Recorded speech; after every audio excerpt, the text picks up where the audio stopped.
তুমি রেহাল পাই কি খুশি এখন? অনেক, পুরো দুনিয়া পাইলে এত খুশি। তোমার পছন্দ হচ্ছে রেহালটা? অনেক। রিজন হেফজখানায় যাবে, এই জন্য ওর বাবা ওর জন্য এই রেহালটা নিয়ে আসছে, আর রিজন খুব খুশি। প্রথমে আমি বলছি যে এই রেহালটা পাওয়া যাইতেছে না, ঘরের ভিতর ঢুকে দেখে খাটের মধ্যে রাখা, সে তো মহা খুশি। খুশি? অনেক। তোমরা যদি এরকম রেহাল খুঁজে থাকো, তোমরা বাইতুল মোকাররম গেলে ইজিলি পেয়ে যাবে, যারা কোরআনে হাফেজ হইতে চাও বা এছাড়াও যদি চাও।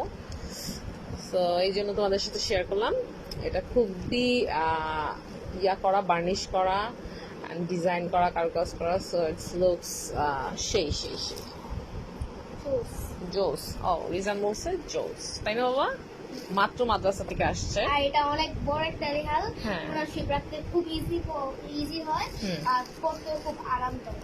তাই সো আমি আজকে ওর বাবা সকালে গেছিল বাংলা বাজার, সো এখানে পায় নাই, এখন সন্ধ্যাবেলা যেয়ে আবার বাইতুল মোকাররম থেকে এটা নিয়ে আসো, তাই না বাবা? খুশি?